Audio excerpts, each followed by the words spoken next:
आशा करता हूँ आप सब बहुत अच्छे होंगे। मेरा नाम है सिद्धांत अग्निहोत्री। स्टडी ग्लोस पे आपका बहुत बहुत स्वागत है।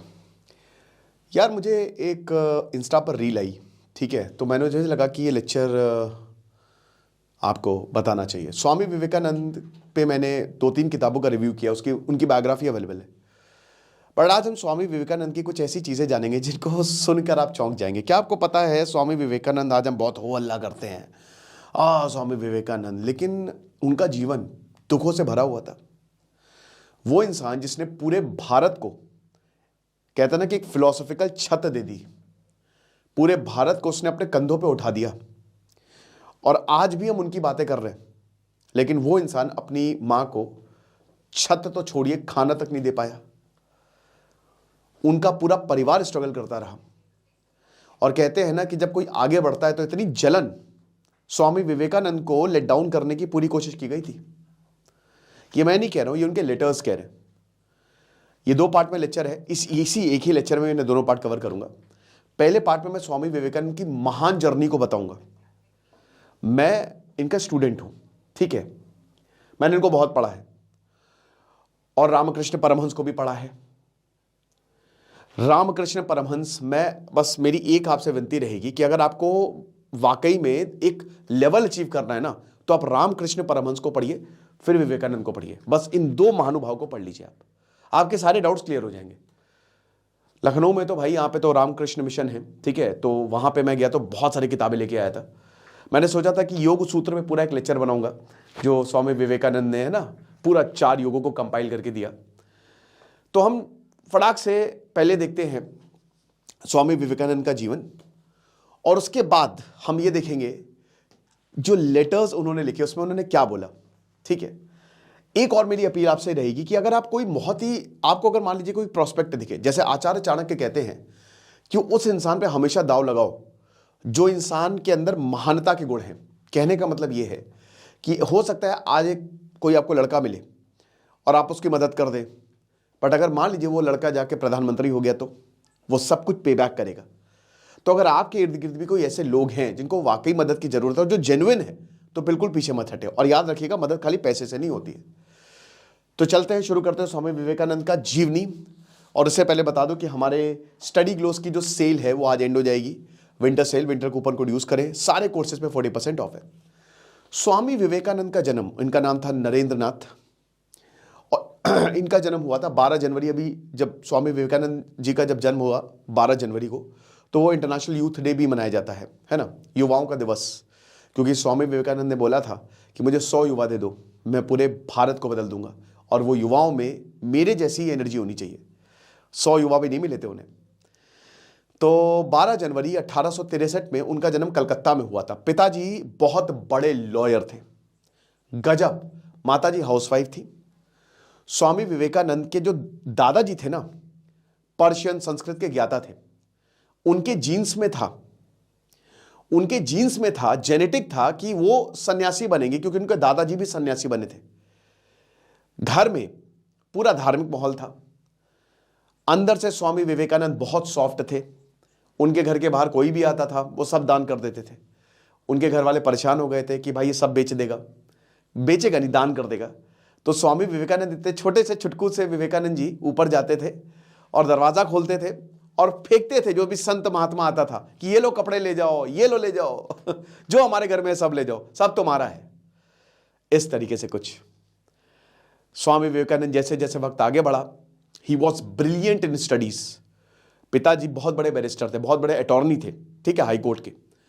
कैलकाटा का सबसे महान और भारत का सबसे महान प्रेसिडेंसी कॉलेज, जिसमें सीवी रमन से लेकर सुभाष चंद्र बोस से लेकर स्वामी विवेकानंद सब कोई पढ़ा है। ईश्वर चंद्र विद्यासागर, जिन्होंने विडो रिमैरिज एक्ट लाया था, वो उनको पढ़ाते थे। स्वामी विवेकानंद के विचार खुले, वेस्टर्नाइजेशन की तरफ गए वो। उनको लगा कि भगवान एक है। आपको बताओ एक फैक्ट, भारत एक ऐसा रिलीजन है जो मोनोथीज्म से पॉलीथीज्म की तरफ गया, और जो इब्राहिमिक रिलीजन है, इस्लाम, क्रिश्चियनिटी और जुडाइज्म, वो पॉलीथीज्म से मोनोथीज्म की तरफ आए। ये एक फैक्ट है, रिटन फैक्ट है। तो अब क्या हुआ कि स्वामी विवेकानंद ब्रह्मो समाज से जुड़ गए। और ब्रह्मो समाज किसने फाउंड किया था, चलो मुझे कमेंट बॉक्स में बताओ। 1828 में ब्रह्मो समाज से जब जुड़े तो वो वन गॉड की बात करता था, वो अद्वैत वेदांत की बात करता था, है ना। तो उनकी जो आइडियोलॉजी है वो इतनी स्ट्रांग हो गई ना कि उनको डगमगाना बड़ा मुश्किल था। लेकिन स्वामी विवेकानंद को विजन्स आते थे, ठीक है, उनको सपने आते थे। रामकृष्ण परमहंस से जब उनकी मुलाकात हुई 1881 में, स्वामी विवेकानंद सिर्फ और सिर्फ 18 साल के थे तब। कहते हैं कि विवेकानंद को छूते ही रामकृष्ण परमहंस समाधि में चले गए थे। उनको एहसास हो गया था और रामकृष्ण परमहंस को यह सपना आया था। देखिए मेरे रोंगटे खड़े हो रहे हैं। रामकृष्ण परमहंस को यह सपना आया था कि जाओ, भगवान विष्णु ने दिया था कि मैं जन्म लेने वाला हूं, मुझे ढूंढो। और जैसे ही रामकृष्ण ने विवेकानंद को छुआ, वो समाधि में चले जाते थे। वो कुछ एक दैवीय शक्ति थी, वो समझ गए थे he is the chosen one. But Swami Vivekananda इतनी आसानी से डगमगाने वाले नहीं थे। बहुत बहस हुई, रामकृष्ण परमहंस ने काफी बहस, स्वामी विवेकानंद मानते ही नहीं थे। तो एक दिन क्या किया रामकृष्ण परमहंस, जैसे अर्जुन नहीं मानता था श्री कृष्ण, भगवान श्री कृष्ण जो है वो समझा के थक गए थे, अर्जुन नहीं माना। वैसे ही स्वामी विवेकानंद को एक दिन उन्होंने बोला कि चलो मैं तुमको दिखाता हूं दिव्य दृष्टांत। उन्होंने अपना पैर उनकी छाती पर रख दिया और उसके बाद जो उनके दिव्य दृष्टि, मतलब भयानक दर्शन, उन्होंने देख लिया सब कुछ, everything was crystal clear. Swami Vivekananda became the disciple of Ramakrishna Paramahamsa. लेकिन दुख का पहाड़, अभी तो सब कुछ अच्छा चल रहा है, दुख का पहाड़ तब टूटा जब स्वामी विवेकानंद के पिताजी का देहांत हो गया। उनके पिताजी बहुत ही ईमानदार इंसान थे। देखते ही देखते स्वामी विवेकानंद गरीबी में चले गए। उन्होंने अपनी स्टडीज पूरी की, बट दोस्तों उनकी नौकरी नहीं मिली उनको, वो दर दर भटकते। अब रामकृष्ण परमहंस ने उनको आसरा दिया, सहारा दिया। लेकिन दोस्तों इससे पहले उनका घर था, प्रॉपर्टी के लिए लड़ाई हो गई पूरे परिवार में, प्रॉपर्टी के लिए। सोचिए, सुबह वो राम राम जपते तो उनकी माताजी कहती थी कि सब भूखे हैं तुम्हारे भाई बहन, मैं भूखी हूं, जाके काम ढूंढो, ये है तुम्हारे भगवान, गरीबी में ला दिया है। इतनी गरीबी थी दोस्तों कि 2-2 दिन तक भूखे रहते थे। एक टाइम का खाते थे तो दूसरे टाइम का सोचना पड़ता था क्या करें। दोस्तों क्या जाते थे, दोस्त उनको खिलाते थे, लेकिन स्वामी विवेकानंद को भी समझ में आ गया था कि अरे कब तक खिलाएंगे। उनके मुंह बन जाते थे, एक टाइम पे बन ही जाते हैं, बोझ समझते थे। जो उनकी पत्नियां हैं वो देखती थी अरे फिर आ गया यार, ये यही तो होता है। और इसीलिए मैं आपसे बोल रहा हूं कि अगर आपको काबिलियत दिखे, सपोर्ट करें, है ना। तो स्वामी विवेकानंद अपने सेल्फ रिस्पेक्ट बहुत ही वहां पे भी जाना छोड़ दिया, अपने दोस्तों से भी मदद लेना उन्होंने छोड़ दिया। जाहिर सी बात है, इसमें कुछ बहुत दोस्त अच्छे भी रहे होंगे, बट उन्होंने कहा मुझे बोझ नहीं बनना। चप्पल तक नहीं थी, नंगे पैर जाते थे, चप्पल टूट जाती थी, चप्पल जुड़वाने तक के पैसे नहीं थे, खरीदने तक के पैसे नहीं थे, खरीदने तो बहुत दूर की बात है। रोज सुबह उठते थे, वो जप करते थे, फिर नौकरी के लिए, नौकरी ढूंढने के लिए निकल जाते थे, कुछ नहीं होता था, वापस आ जाते थे, बहुत परेशान हो गए थे, भगवान से भरोसा उठ गया था। बट रामकृष्ण परमहंस आते हैं, उनको आसरा देते हैं। लेकिन उससे पहले एक ऐसी चीज़ हुई जब उनको इनलाइटनमेंट प्राप्त हुआ। एक दिन वो ऐसे ही जा रहे थे, थक के मारे वो एक पेड़ के नीचे लेट गए और उसके बाद उनको ऐसा विजन आया कि ही नेवर लुक्ड बैक। उनका रास्ता अब क्लियर था कि मुझे ये, इस चीज़ के लिए मेरा जन्म नहीं हुआ है। वो रामकृष्ण परमहंस के पास गए, उन्होंने बोला कि बेटा वक्त आ गया है अब। पूरी तरीके से वो रामकृष्ण परमहंस के साथ चले गए और उनका परिवार भी। ठीक है, याद रखिएगा, स्वामी विवेकानंद जहाँ जहाँ जाते थे उन्होंने अपने परिवार को अबैंडन नहीं किया, उनका परिवार उनके साथ रहा। ठीक है, लेकिन दोस्तों अभी भी चीज़ें इतनी आसान नहीं है। बात यह है कि बड़ा दुख होता है कि सन्यासी का जीवन बड़ा इतना आसान नहीं है। मुझे लगता है भारत को एक सन्यासी का डिपार्टमेंट बनाना चाहिए और उसके लिए एग्जाम रखना चाहिए और सरकार को इनके लिए कुछ करना चाहिए। आज 70 से 80% जो बाबा हैं वो ढोंगी हैं, बट 20% तो सच्चे हैं। ऐसे ही अगर आप प्रेमानंद महाराज जी की सुने तो उनकी भी यही कहानी है कि किस तरीके से वो ट्रेन में जा रहे थे और उनको कितनी बुरी तरीके से बेइज्जत किया गया। और मैं भगवान का नाम जपने लगा तो ऊपर वाला जो था, क्योंकि वो रिजर्वेशन उनको पता नहीं था कि कौन सा रिजर्व डिब्बा है, कौन सा क्या है, तो ऐसे ही डिब्बे में चल गए, रिजर्व एसी डिब्बे में चढ़ गए वो, और बड़ा बेइज्जत किया वहां पे टीटी और सबने। तो ऊपर वाला एक आदमी ऐसे प्रेयर करने लगे तो उसने बोला कि मैं आपका किराया दे देता हूं, आप चिंता मत करिए। मेरा कहने का मतलब है मदद आती है दोस्तों, मदद बिल्कुल आती है। रामकृष्ण परमहंस काली के भक्त थे, माँ काली के भक्त थे। ठीक है, दक्षिणेश्वर मंदिर उनके वो भाई महंत थे ना, वहाँ के मेन प्रीस्ट। तो उन्होंने स्वामी विवेकानंद को सब चीज़ें सिखाई, मेडिटेशन करना सिखाया। स्वामी विवेकानंद एक बार मेडिटेटिव स्टेट में जाते थे, सीधा भगवान से उनकी बात होती थी।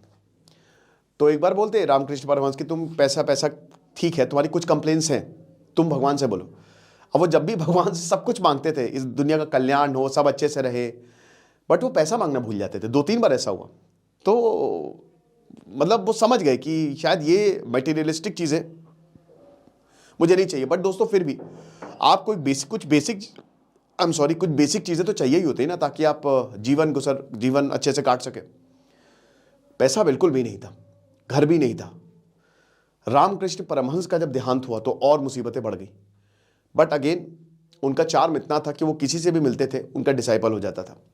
राजा खेतरी ने नरेंद्र नाथ से उनको स्वामी विवेकानंद बनाया और 1893 में 1893 में वो शिकागो गए। बड़ी मुश्किल से गए थे वो। जो खेतरी के राजा थे उन्होंने ही सब कुछ एवरीथिंग वो सब अरेंज करवाया। फिर उसके बाद उन्होंने 1893 में भाषण दिया। वर्ल्ड कॉन्फ्रेंस जो हुई थी रिलीजन की 1893 में, brothers and sisters of America, 2 minute तक स्टैंडिंग ओवेशन में तालियां बजी। प्रॉब्लम ये थी कि भारत में उनको लोग समझ नहीं पा रहे थे। भारत में वही रूढ़िवादी सोच जो है वो चली आ रही थी और स्वामी विवेकानंद इसको तोड़ने की कोशिश करते, बट उस समय उनकी कोई बात मान ही नहीं रहा था। अमेरिका मान गया। अमेरिका में उनके इतने स्टूडेंट बन गए, मतलब उनको घर ले आए। लेकिन बात यह कि चले तो गए, वापस भी आना है। बट वहां के कुछ उनके दोस्त बने, मिस म्यूलर बने और भी बने। सिस्टर निवेदिता से उनकी मुलाकात हुई जो सबसे बड़ी डिसाइपल उनकी रही, सबसे बड़ी डिसाइपल, मिस नोबेल, सबसे बड़ी, मतलब आखिरी वक्त तक उन्होंने उनका साथ नहीं छोड़ा। ठीक है, और सारी टीचिंग्स उन्होंने सिस्टर निवेदिता को बताई। अब क्या होता है कि 1897 में वो भारत वापस आते हैं। अब मैं आपको दूसरा पार्ट बताता हूं। स्वामी विवेकानंद कुछ बातें बताते हैं, वो कुछ लेटर्स लिखे हैं, ठीक है, जो मैं आपको एज इट इज पढ़ के बताना चाहूंगा। स्वामी विवेकानंद जो लेटर लिखते हैं ये श्री हरिदास को लिखते हैं, ठीक है। और श्री हरिदास को ये बताते हैं 1894 में कि भारतीय लोग ना कहीं हम भारतीय दूसरों को आगे बढ़ते हुए नहीं देख सकते। वो बताते हैं कि अगर कोई इंसान आगे बढ़ना चाहता है, everybody is ready to help him. लेकिन भारत में क्या होता है, अगर मान लीजिए, सोचिए उनका दर्द कि भारत में क्या होता है कि कल कर देंगे या अभी नहीं करेंगे। मतलब एक तरीके से वो बोलना चाहते हैं कि ये नेचर ऑफ स्लेव्स है ना, वो आगे बढ़ते हुए किसी को देख ही नहीं सकते। यानी कि स्वामी विवेकानंद साफ साफ बोल रहे हैं, उन्होंने कितनी भी महानता हासिल की है दोस्तों, वो कितने भी महान रहे हो, बट सच्चाई ये है कि वो लोगों की आइडियोलॉजी को नहीं तोड़ पाया उस समय जो चल रही थी, ठीक है। और भले ही यहां पे लोगों ने तालियां बजाई हो बहुत सारी, ठीक है, लेकिन कोई उनकी मदद के लिए आगे नहीं आया। और ये भारत में होता है, ये भारत में है भाई, कि आपको बिल्कुल तालियां बजाएंगे, लेकिन जब मदद की बारी आएगी ना तो कोई नहीं करेगा, कोई आपको पैसे नहीं देगा। अमेरिका, अगर हमको अमेरिका बनना है तो अमेरिका जैसा, क्योंकि जो भी मदद की स्वामी विवेकानंद बताते हैं उनके दोस्तों ने की। अरे आप ये बोल रहे हैं, स्वामी विवेकानंद जब दोबारा अमेरिका गए, दोबारा मतलब विदेश गए, वो इंग्लैंड में देख के हैरान हो गए कि इंग्लैंड में देखिए कि यहां पे सब बढ़िया है, और घर में जाके जहां भारत में इंग्लैंड कितना शोषण करता है, यहां तक स्वामी विवेकानंद खूब सारे भाषण दे रहे हैं। क्यों? क्योंकि उनको वापस आना था। 1900 में जब वो वापस आए भारत में, तो वो भाषण अमेरिका में इसीलिए दे रहे थे ताकि उनको पैसे जोड़ रहे थे कि किसी तरीके से मैं भारत चला जाऊं। तो गरीबी ने उनका साथ दोस्तों कभी भी नहीं छोड़ा, ठीक है। एक और लेटर वो लिखते हैं, हरिदास को ही लिखते हैं 1894 में, और वो बताते हैं कि मुझे तो भारत में सब फ्रॉड समझते हैं, सब चीट समझते हैं, ठीक है। हमारे देशवासी जो हैं वो, जितना मुझे अमेरिका में चलो मान सम्मान मिल रहा है, हमारे देश में मुझे नहीं मिल रहा है, मुझे वो गलत समझते हैं। और मैंने हिंदू रिलीजन को यहाँ पे रिप्रेजेंट किया है, मुझे लगा कि बहुत अच्छा हो जाएगा, बट लोग तो मुझे ढोंगी बनाने में लगे हुए हैं। एक और चीज आपको बताऊं, स्वागत बहुत बढ़िया हुआ जब स्वामी विवेकानंद भारत वापस आए, तो इतना भव्य स्वागत हुआ, इतना भव्य स्वागत हुआ कि क्या बताएं। लेकिन वो स्वागत था, वो कहते हैं ना कि जब आप बहुत महान होते हो तो बहुत सारी पॉलिटिकल पार्टीज आ जाती हैं, वैसे ही था। असली मदद करने वाले बहुत कम थे, और असली मदद करने वाले उनके दो ही लोग, मिस म्यूलर, मिस सेवियर, उन्होंने ही उनकी आर्थिक मदद की थी। भले ही उन्होंने बेलूर में रामकृष्ण मिशन की स्थापना की, बट दोस्तों उसको चलाना उतना आसान नहीं था, उनको जरूरी संसाधन दिए ही नहीं। आप समझ रहे हैं? यहां तक कि दोस्तों 1899 में उन्होंने अपनी माता जी के लिए घर खरीदना चाहा, उसमें भी फ्रॉड हो गया, स्कैम हो गया, पैसे ले लिए, पोजीशन नहीं मिला। ये हालात थे विवेकानंद के, और इसीलिए विवेकानंद कहते हैं, ठीक है, और अपने दोस्तों को कि बहुत बढ़िया, बहुत अच्छा किया मेरे भारतीयों, ऐसे ही करना, ठीक है। तो वही बताते हैं कि हिंदू ठीक है, वो मेरी बहुत इज्जत करता है, लेकिन कोई पैसा नहीं देता है, कोई मुझे मदद नहीं करता है। इनफैक्ट वही बता रहे हैं कि बहुत सारे लोग तो मुझे फ्रॉड ही बताते हैं, जैसे जैसे पॉपुलैरिटी मेरी बढ़ रही है। लेकिन आपको बता दूं कि स्वामी विवेकानंद जहां पे भी गए, उन्होंने ऑल ओवर इंडिया ट्रैवल किया, वर्ल्ड तो ट्रैवल किया ही किया, वो भारत में भी गए। कसार देवी में गया था, वहां पे भी स्वामी विवेकानंद ने मेडिटेट किया। मतलब सोचिए, उत्तराखंड से रामेश्वरम तक, जब आप रामेश्वरम जाएंगे तो कन्याकुमारी जाएंगे, तब तो वहां पे रॉक टेम्पल है, ठीक है, रॉक टेम्पल। हर जगह आपको स्वामी विवेकानंद की छाप मिलेगी। स्वामी विवेकानंद ने पूरा इंडिया ट्रैवल किया और इतने डिसाइपल बनाए। आज रामकृष्ण मिशन जो है वो हर जगह स्थापित है, एवरीवेयर, लखनऊ में भी है। लेकिन ये सच्चाई है, this is the reality of India, और ये आज भी ही उतना वैलिड है। आज भी अगर आप क्वेश्चन करेंगे तो आपको, अगर मान लीजिए कि आपने किसी का भ्रम तोड़ा, तो आपको बहुत अच्छे से नहीं देखा जाएगा, आपको आगे बढ़ने से रोका जाएगा। और शुरुआत इसके परिवार से ही होती है, ठीक है।